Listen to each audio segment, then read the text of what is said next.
Welcome to the Tits Up podcast with Coley Arnold, the unapologetic space for women in the thick of it. You know, the messy middle where you're too far in to quit, but the finish line feels like a mirage.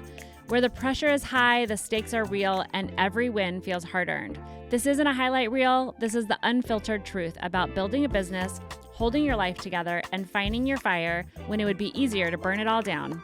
If you're tired of fake perfection and ready for the real, raw conversations that make you feel seen and lit up, then grab your coffee, your courage, and let's do this. Shoulders back, head high, tits up, girlfriend. Are you building a business that might look good on paper but still feels lonely, messy, or unclear behind the scenes? You don't have to figure it all out alone. The Foundress is a community for female founders who are ready to scale with clarity, connection, and purpose. Whether you're making your first 6 figures or scaling towards 7, we're the place where your ambition is seen, your ideas are sharpened, and your success is celebrated. Inside, you'll find strategy, deep support, and a powerful circle of women who get it. Because at Foundress, we don't just network, we grow together. If you're craving more than just another business group, if you're ready for mentorship, momentum, and women who speak your language, come join us. Your seat at the table is waiting. Head to foundress.co to learn more. Hello, and today on the podcast, I am so excited to reintroduce you because she was on our very first live podcast and our podcast launch, the one and only Jessica Wegner McPhaul. She is the owner of a brand called Naked Rebellion, which is the most amazing bra and underwear lingerie company. It's all I wear.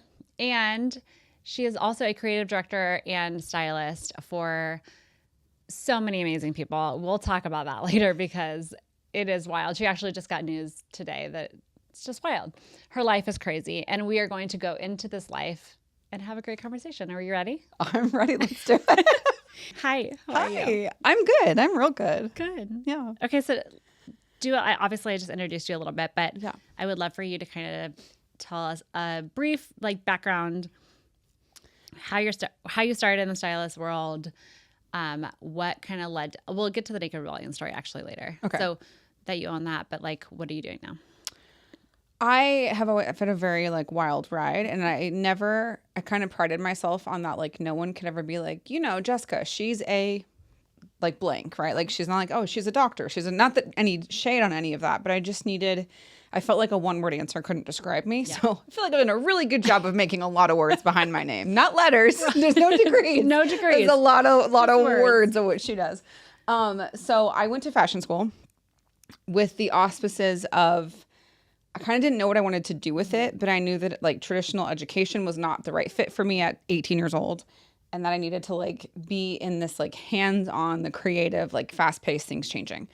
I went to school in LA and then kind of fell into film and TV. It was never at 6 years old, I knew I was going to win an Oscar. There was none of that, but it was oh wow, these people think like me. We're on the same energy wavelength, and we move fast, great creative. And so I just always needed these containers of creative for to be my job, right? So I didn't really define what that was, right. But just always these creative containers. Mm-hmm. So I spent from I guess 18 until in my 30s as a costume designer. So in and out of LA, jobs that took us all over.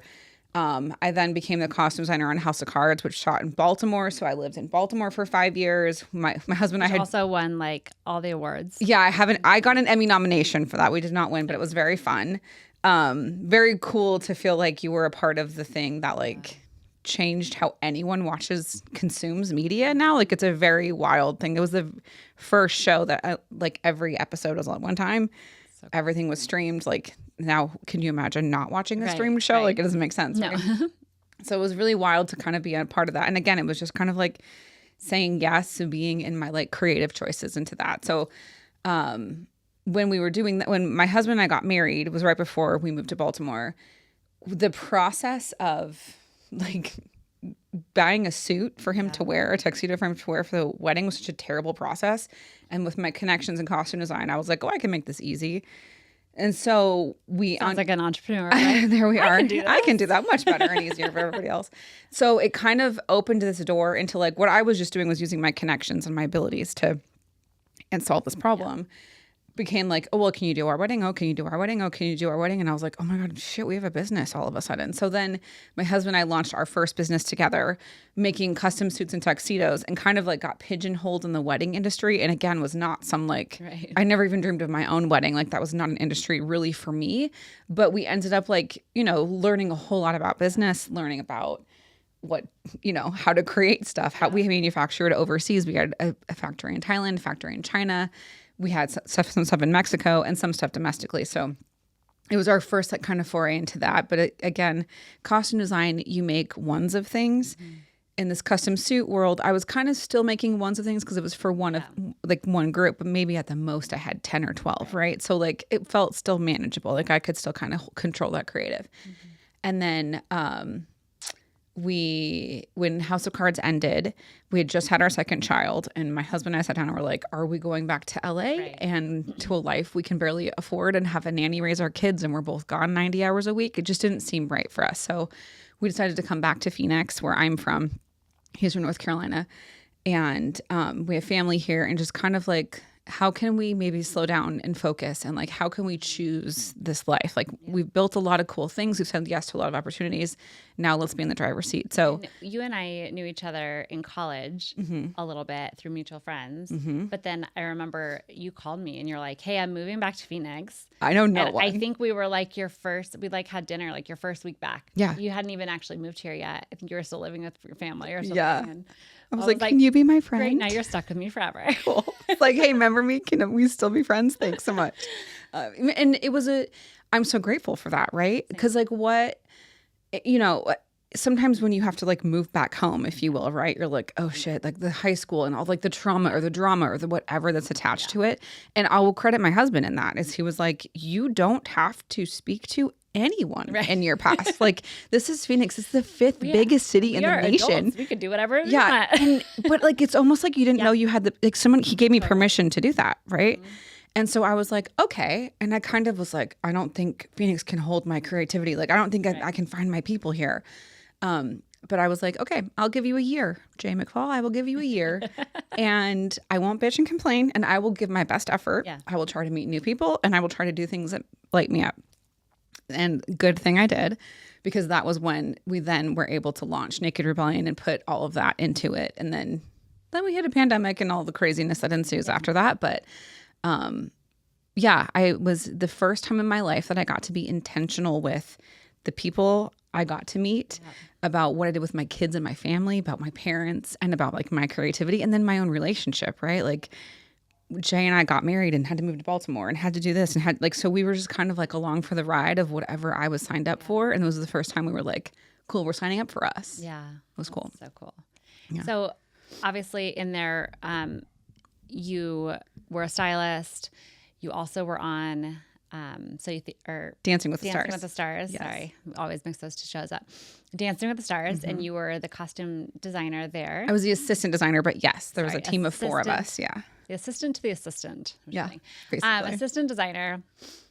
And this is kind of where you started collecting some ideas for Naked Rebellion. Yes. But it started, your kind of story of Naked Rebellion started before that. So can you talk a little bit about how Naked Rebellion was birthed as an idea, and then kind of what insights you gained from your experience, which obviously was massive in the Hollywood industry and show, like in multiple shows, more than one. You learned a lot.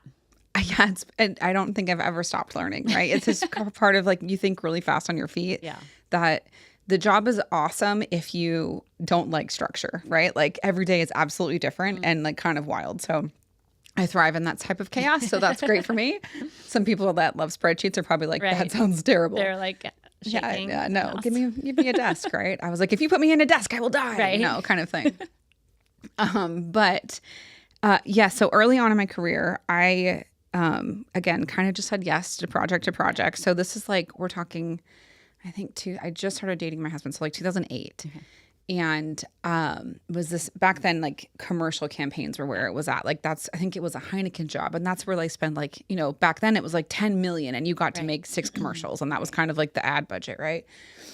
And so it was this like huge high concept, amazing thing. And I was assisting the most awarded costume designer like of all time. So like she's won Oscars and whatever. So I was like, holy shit, I'm in my 20s. I've made it, like I'm sitting pretty, right? Like, look at me making great choices.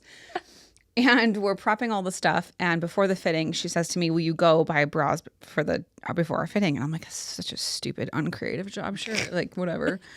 I go to Macy's, buy the bras that Macy's has, and I come back. And our first fitting was a dance troupe of women from Africa. And in 2008, all the bras you can buy in a store, especially a department store, are one color called nude. And it's like this gray, beige, not no one's actual No, flesh like tone. You're like a zombie flesh tone. Like it didn't match me. It matched nobody, right? And I was like, oh, shit, And producers were there. All the creative were there. Everybody in charge was there. And these girls grab the bras and go turn on their costumes. And they're these like sexy, incredible, like feathers, like very Taylor Swift showgirl vibes. And they come out and they have these like gray boobs. And you're like, oh my God, this is insane. And no one could see past it. And I got fired on the spot for something that I couldn't buy anywhere else. Right. And so it was this moment of like, oh shit, I shop for a living, right? Like I know every single thing in every store. And if I cannot find it, no one can find it. Right. This literally does not exist. And so like what a wild experience for women everywhere, right? Like this, we could have a 4-hour podcast on all the things. Okay, and I love this because at the same time, Jay is having his own experience, who's your husband. Yes. Watching an NBA game. Yes. And I'm going to butcher the story, but I don't know who was it. Kevin Garnett. Kevin Garnett cuts his head. Yes. During a playoff game, I think it is. Yes. And this is parallel times. Like I'm not sure if it was, we've not talked about it, Jay and I, but he remembers this moment. I don't know if it was live or not, because I don't know if it was that year or not, but yes. But it's around the same time. You're each having this moment of going, what the fuck is happening in our industry? Yes. And so he is watching this playoff game. Kevin Garnett gets cut in the head, a big gash in his head. Like a 4-inch square Band-Aid on his bald head. Nude for me. Yes. Like very Caucasian, like very light. Light pink probably. Yes. Band-Aid on his head. And he has to play the entire game like that. On live television. Yes.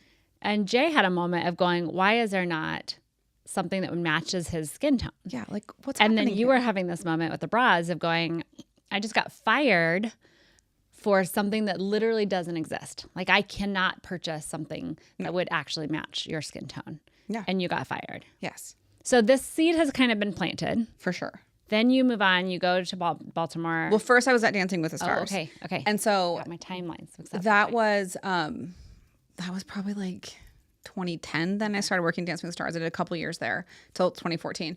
And what we do, we have all the dancers and the celebs or whoever, right? It's all sizes, shapes, colors, everything, right? And it's a live show, so you have to make we make every costume in 4 days, well, 5 days. I'll give them that. And so you can't have a nip slip, you can't have anything, right? They need to feel like supported and in, but like, how are you going to do that while you're dancing on live TV and flailing all over the place? So the 2 designers that I worked under, these genius designers, use this fabric called Power Mesh, which is super, super strong, but like super soft. And it's like nylon, like similar in vibe to like your workout pants, like an athletic pant, but like mesh. So it's super breathable and it's really supportive in it. And we would pull out all of our Pantones and we would color match people's skin tones to Pantones. And I would send it out to the dyer to get so everyone had their own batch dyed to their skin tone for all of their costumes. So it's the base of every costume on Dancing with the Stars. And I was like writing up to go to the dye house, and I was like, oh my God, I know how to make these bras now. Like, cool. What I lost my job. Now I have this one. Right. Like we have no money for this, but like, okay, now I know how to make it comfy and fully customizable. Like we could do this to everybody, right? Like how the wheels are turning. I'm like, okay, this is the most supportive fabric. Yeah. There's no boning, there's no wires, there's nothing in it, but I'm seeing people dance for hours in it every day. So I'm like, okay, this is the right fabric. So kind of just like collecting little bits along my whole like costume design journey. And then we moved to Baltimore.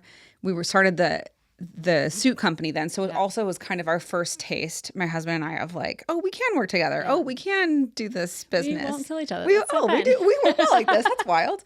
But like, you know, it was always in the back of our heads, and only him and I ever spoke about it. I think maybe we talked to his mom about it once, because she's a good idea. Like she'll pat us on the back and give you a good idea when you need that, you know? Yeah. But no one else ever knew. And so then when we came back to Arizona, and I told him I would give it a good college try, right? I would give him my year of like, let's get it out there.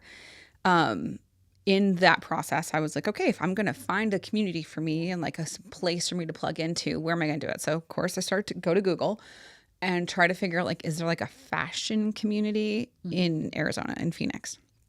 And through that, we found there's an incubator. I don't know like what its capacity is now, but back then, before pandemic, they were kind of like helping you manufacture, and had a couple of sewing machines and a couple of sewers. And it was kind of like help you get through your pre-production. And they randomly at the end of that year were running a competition, or whatever, they were giving scholarships, and you could apply for a scholarship to be in their program.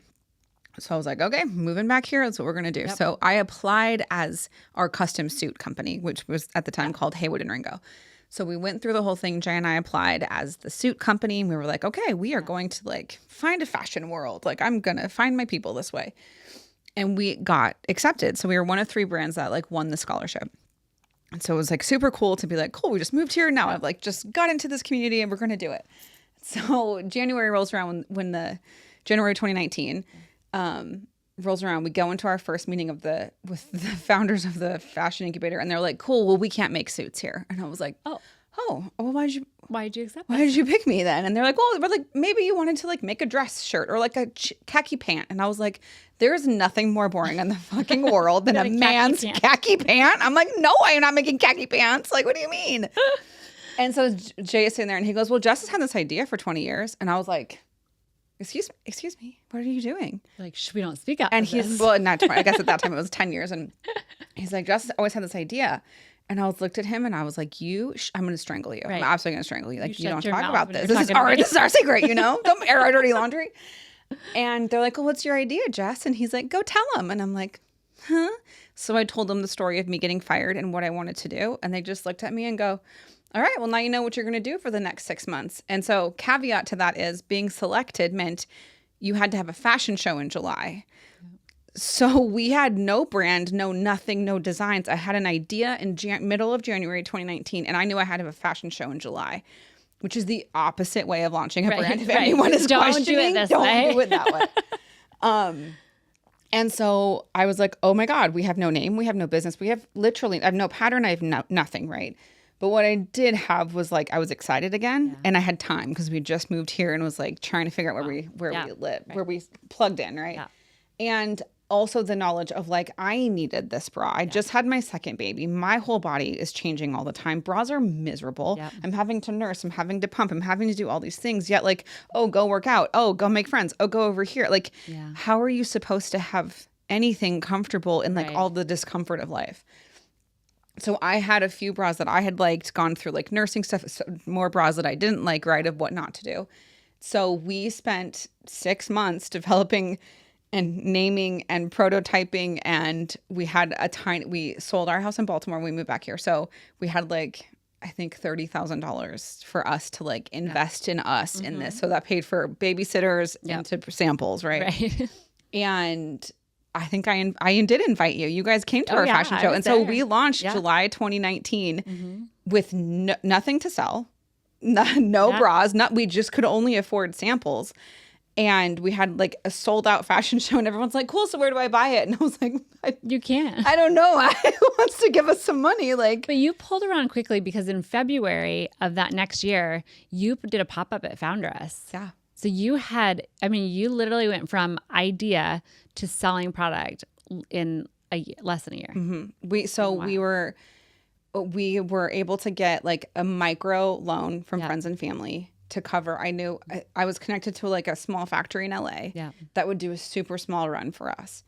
And so that was what we did. And we sold. And like, again, if There's another podcast I was listening to, the Veronica Beard co-founders, and they were like, if you were not absolutely mortified by the first version you put out, you waited too long. Totally. So I cannot believe people actually bought and like supported that first version. I'm so grateful for all of you that have. We thought it was fantastic. Yeah, I mean, because there really wasn't anything. I mean, now you're comparing it to your end result, right? But in the beginning, it was like, this is amazing because there was nothing like it. Correct. Now, granted, you've since picked it apart, and there's been a lot of iterations of it, which now is like this final product. But in the beginning, I remember being like, "This is the best thing I've ever worn." Thank you. And it was round one. Yeah, I mean, it was, and truly, it hasn't veered off too much. Like we launched those 3 bra styles and 3 underwear styles, and we still have them. Like people still want them and come back for us.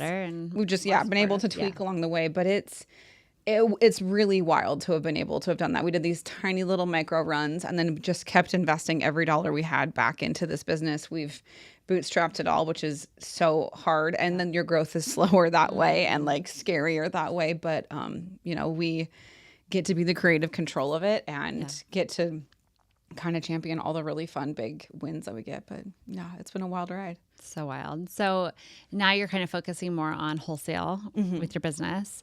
You guys are in Macy's. You won I'm going to butcher the name of it. The Macy's. Well, we got 4th place. So 4th place. Yeah, to tie it all up with a bow, right? So I was fired by the bras that I bought at Macy's. That's right. And Macy's was our first wholesaler, our first major one to be like, oh, we actually don't sell that, do we?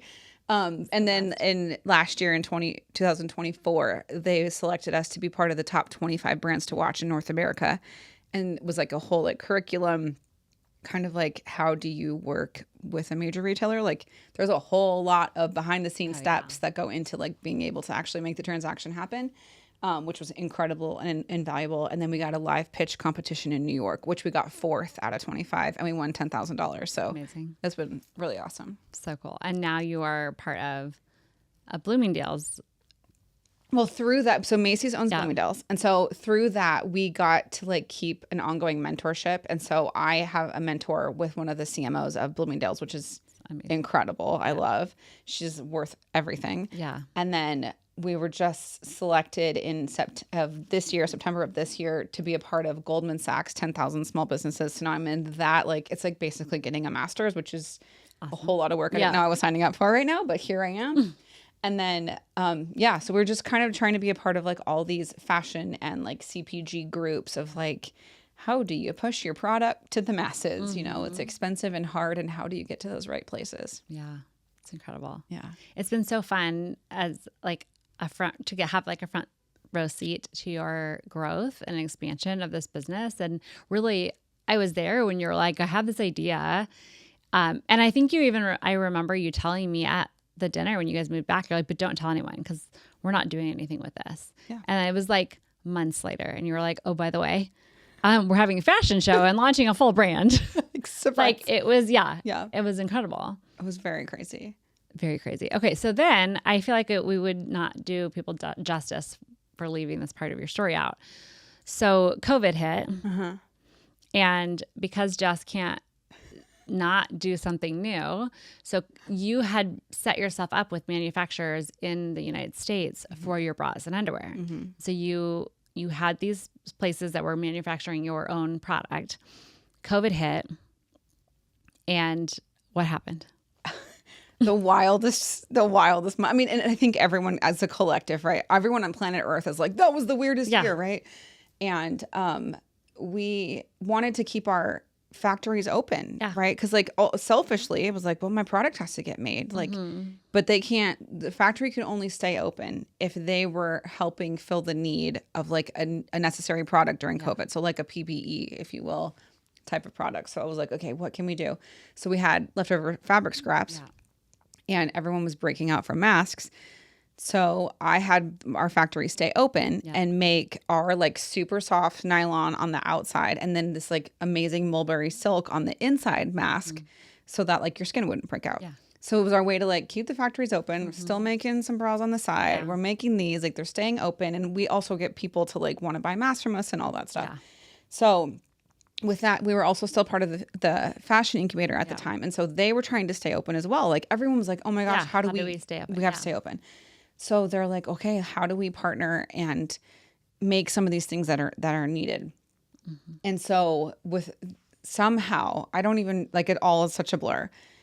The two major hospitals here in Arizona, Banner and Honor, started working with the fashion incubator that my husband and I were on the board at the time for them. So we were like, cool, we'll show up every day. We'll figure out how to do this. What do they need? Like, hospitals couldn't get anything. Right. The supply chain was just destroyed. So they had no masks and they had no gowns. Yeah. And because obviously it was communicable diseases, we needed to have a lot of protection on. So the hospitals were mostly saying, how can a fashion incubator, how can they make gowns for us? Right. There's this one type of fabric that is reusable, that can be made from a gown, that randomly is made domestically in North Carolina. Just so happens that my husband's cousin is the rep of that fabric. Oh my gosh. I did not know that. Oh, it gets even crazier. So we're like, well, we can actually get that. Yeah. And so Jay calls his cousin and he's like, I just got off the phone with Ralph Lauren. They want to keep their factories open. If you can get me a PO, you guys can have it first. Wow. And I was like, oh shit, this is like what we're competing with. So then we call the hospitals and they're like, cool, what do you need? They'll write you POs. So we had these like crazy POs for like insane amounts of things to buy the entire lot of fabric. And we're like, okay, got the PO, it's all secured. How do we get the fabric? Right. And Honor Health was like, well, let's ask the Cardinals. And I was like, what? So they called Bill Bidwell, who owns the Cardinals. I'm like, hey, can we use your plane to go pick up this fabric? He's like, yeah, take it. Do the dimensions. Oh, the plane's not big enough. So we're like, okay, so we had a plane and we don't have a plane. Oh my God. It's like, okay, this is the wildest thing ever. So he's like, Bidwell's like, let me call the Air National Guard. I'm sorry, what?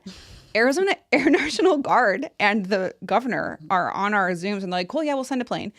Arizona Air National Guard flew to North Carolina to pick up Jay's cousin's fabric into the belly of the plane and flew it back here so it could get delivered to us to make these gowns.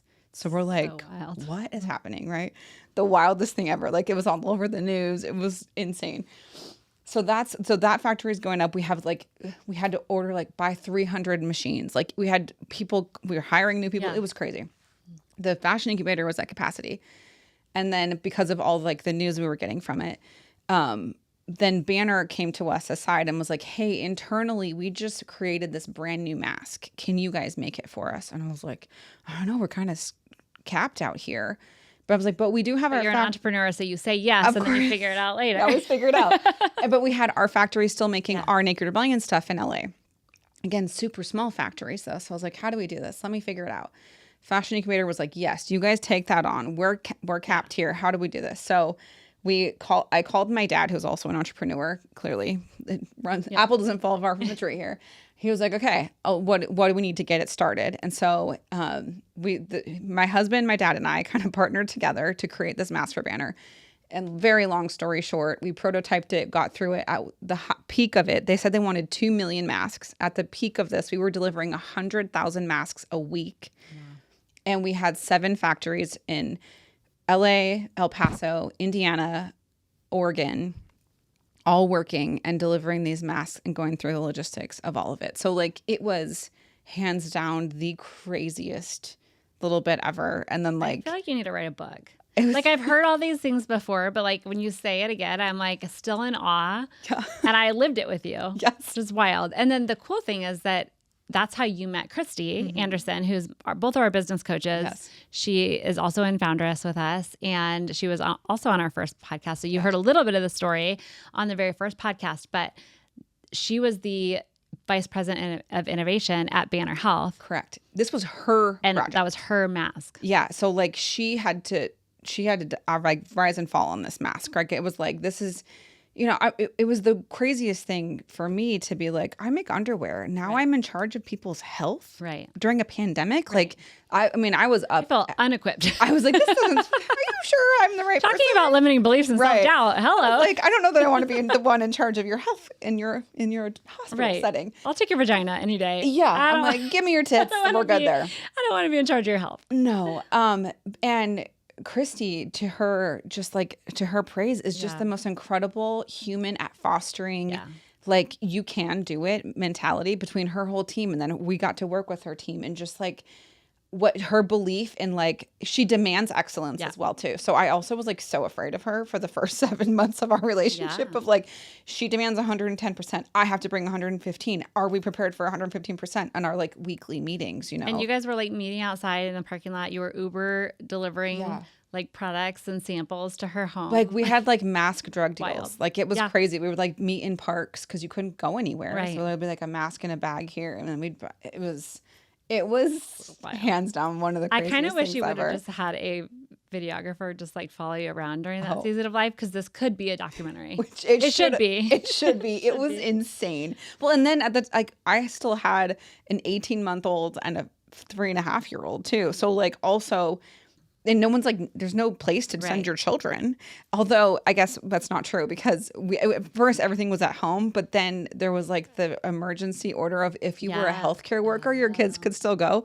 So because we had a banner and on our contract, we could still send our kids to daycare. That's amazing. So for the first like 5 years of my child's life, he was like, my mom works at Banner. I'm like, well, kind of. Okay, sure. That's amazing. Mom does not work in a hospital. Another word to the end of your name. That's not letters. I don't know that you should say me in hospital in one sentence. That's amazing. Yeah. What a wild ride. Wild ride. But that is also like what a testament to like saying yes to opportunities and like being able to do that. And because of that, we were able to then bootstrap and put everything we made from that back into Naked Rebellion to be able to grow it to what it is now. So, you know, had we not been able to say yes then, we probably wouldn't have Naked Rebellion at all right now. Right. So like, it's such an interesting thing to be able to look at and, you know, be like, oh, that was an absolute necessary step to get to here too. Right. And so it also was a funny thing where I'm like, well, yes, we launched in 2019, but like, we took a little pause. We paused in the middle of making other things. Yeah. But you and many others, I'm sure. Yeah. Okay, so I also want to talk about the Today Show, because you had the opportunity to have your bras and underwear on the Today Show sold out in 3 hours. 3 hours, which is wild. Yeah.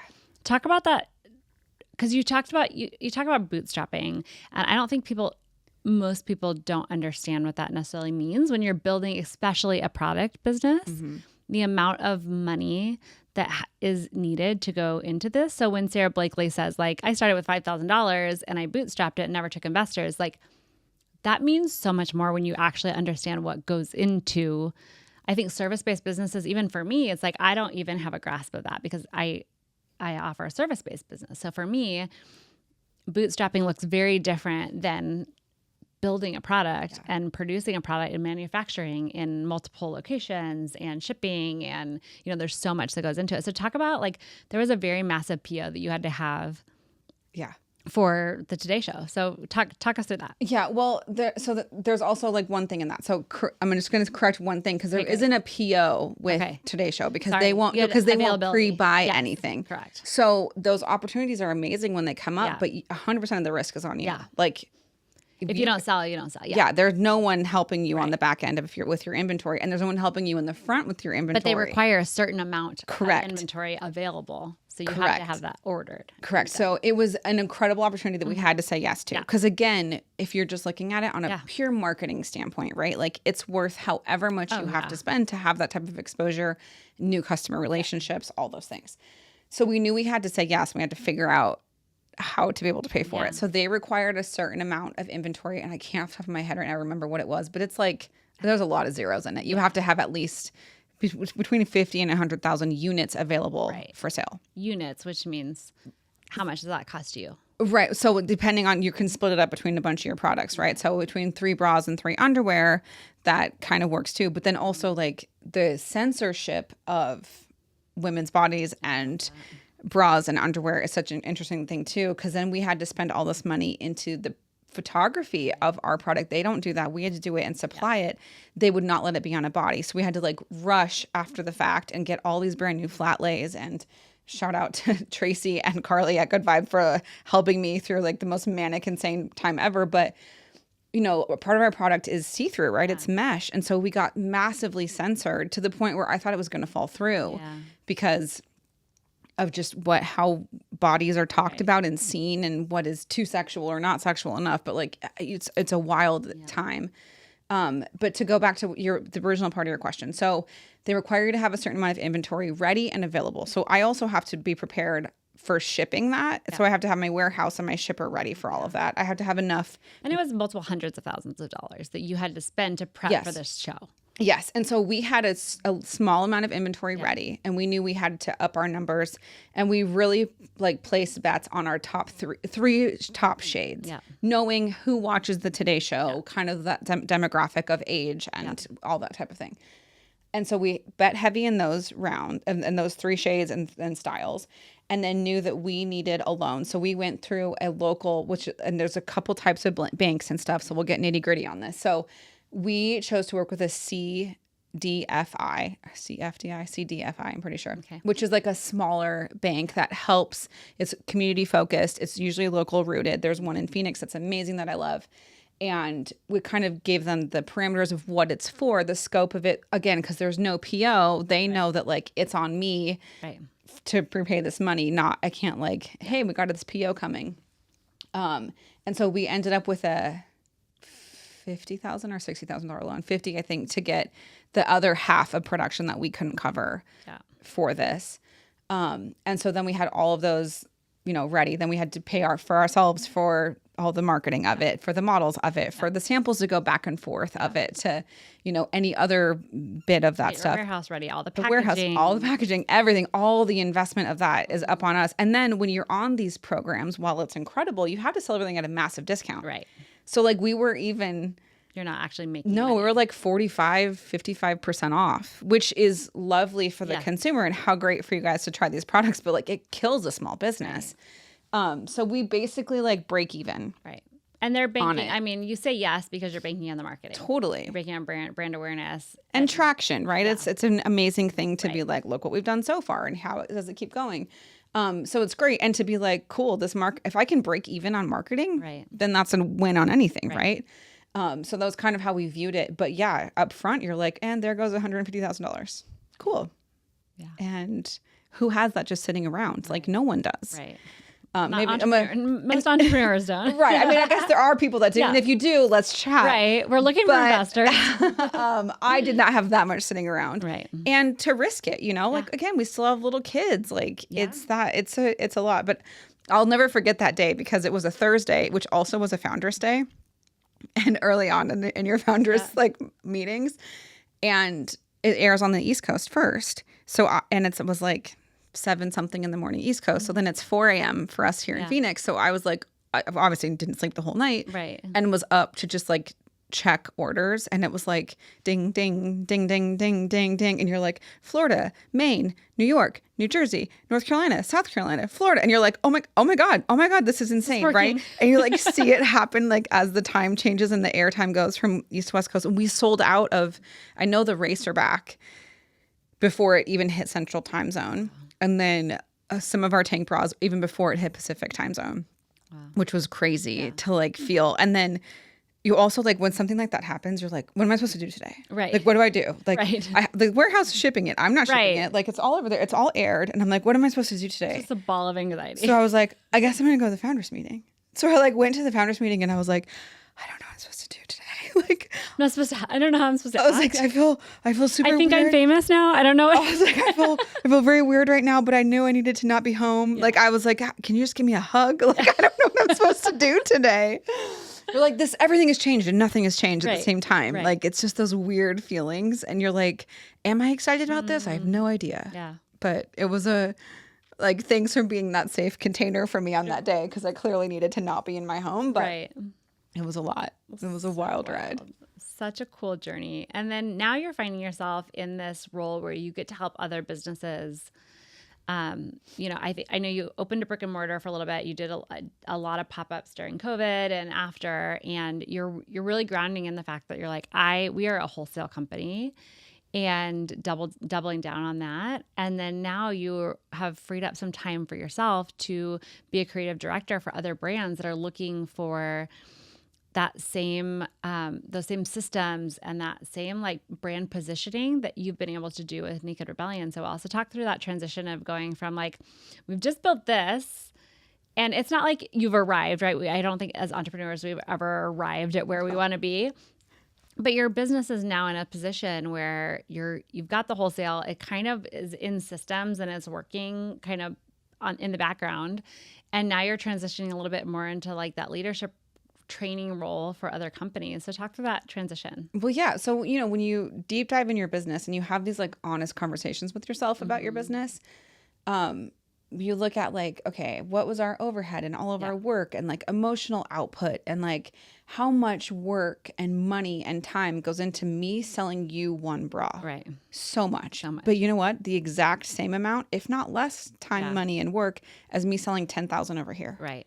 And I was like, whoa. And then, but I'm only reaching one person, but I could reach 10,000 here. So I was like, we need to step back for a second and realize how do we maximize my time, my output, all the things I get to do as a founder and as a mom and all the things, but also like as a brand to grow, how can we maximize our reach, our ability to collaborate, our ability to do anything? So for us, of course, we still sell direct to consumer. You can buy it all day long with us, but we wanted to change our approach and like, we know that this white space exists. There is nothing, you either have a sports bra or you have this traditional bra. There's like nothing that tells you, hey, as your body is right now, just come be comfy. Put this on. Like you can go work out in this. You can chase your kids in this. You can go have a business meeting in this. You're going to feel supported all day, not rip it off at the end of the day.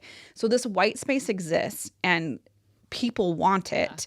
So how do we help other retailers, small and big? Obviously, bigger is amazing for us, but also smaller brands like boutiques and lingerie stores, any of that.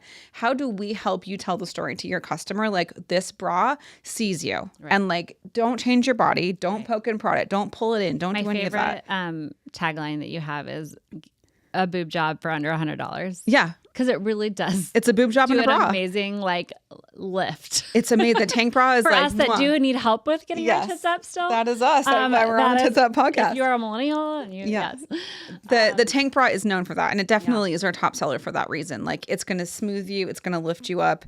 There's a reel that I did on our Instagram where it literally 3 inches of lift in the bra from like a nothing to the bra, which is amazing. And there's no wire. Like I can just wear it all day long. I'm sure I have it on today. Yeah.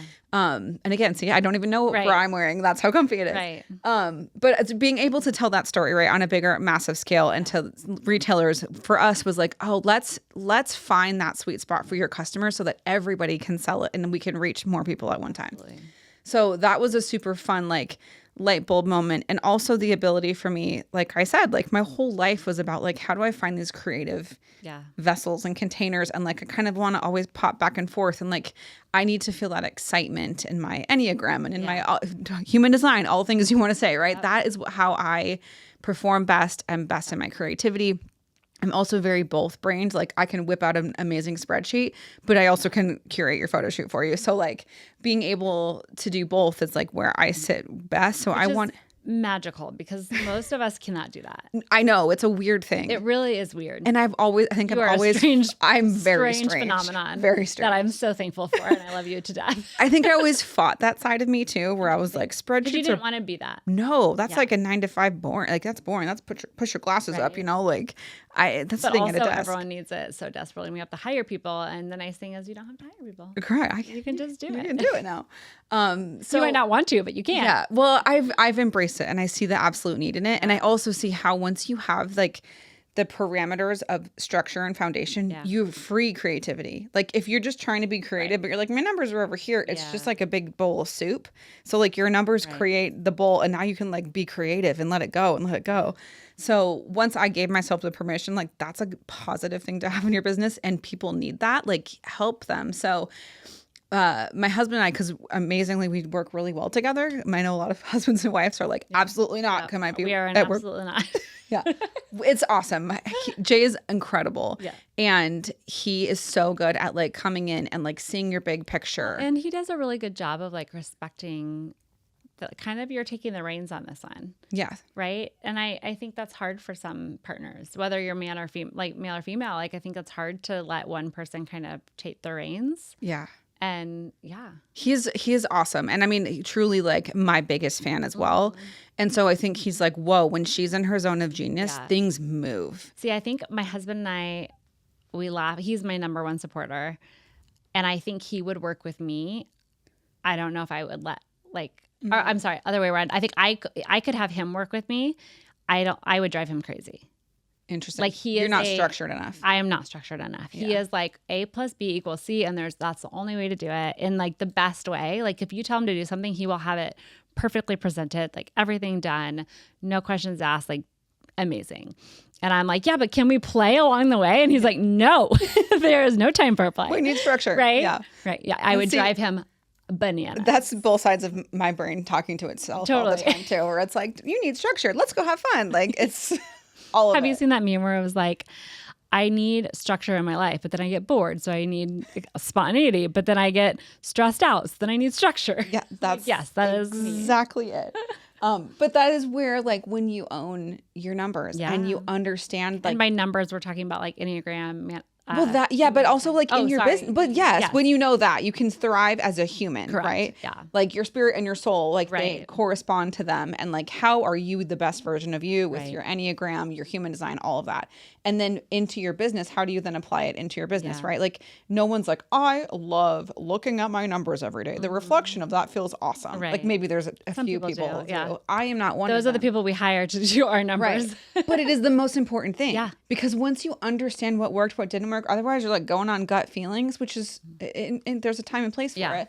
But once you have that, like, okay, here's a structure. Here's what didn't work. I don't have to think about it anymore. Right. But otherwise, it's like still just like, it's like a tab open, right? But if you look at it and reflect, you're like, okay, that's what we're doing. I can close that. Yeah. And go, and you can like let the creativity fly. So I noticed that I needed that way early on in my business. Yeah. And so if I could have brought someone in to help me through that, how much further along we would have gotten. Or just trusted that you knew how to do that. True. And that's the hard part. I think, is so often we doubt ourselves and our capabilities and our intuition. Yeah. Or we don't, like you said, you didn't want to claim that part of you because you thought it was boring. Right. And so like I think that's why it's so important to know your skills and your just like who you are, so you can ground in that. And then also delegate the things that aren't your strengths, right? Yeah, absolutely. I know is the book Traction, where there's visionary and integrators. And I was like, I'm both. Yeah. And that feels really awful. And then it's like, oh, you think you're both. You're not actually both. And I was like, okay, no, I'm not actually both. And I was like, no, I am actually both. Like that was like the weirdest. You really are. And it is very, very unique. Yeah.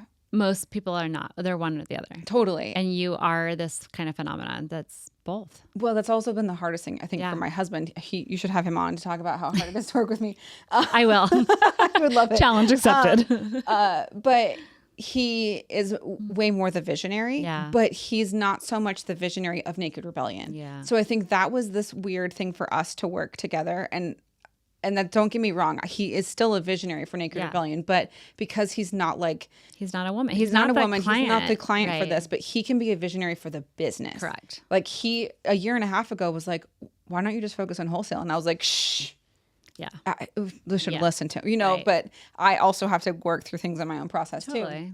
But he's always been that like bird's eye view. Like I can see the vision for where this is going. And I'm a little bit like, yeah. Oh, and the creative that goes with it. Cool. And like I can squirrel around his vision. Right.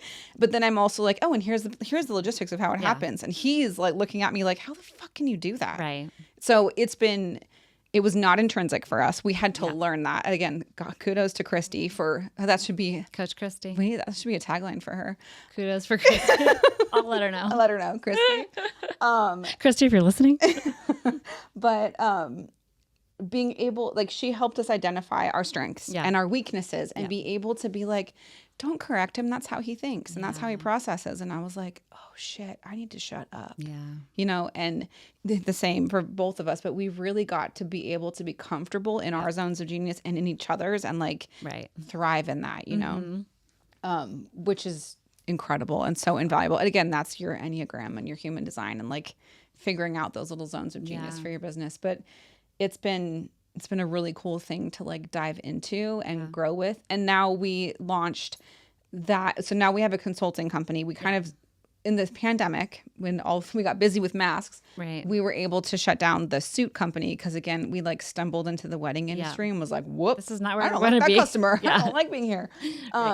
But we loved business and we loved working with people and figuring that out. So we transitioned that into the product collaboratory where we get to like bring these zones of genius and the ability to future think, but also think with logistics and stepping stones to the next best thing into your business. So we want to be hyper focused in product based businesses. It can be CPG or fashion or whatever.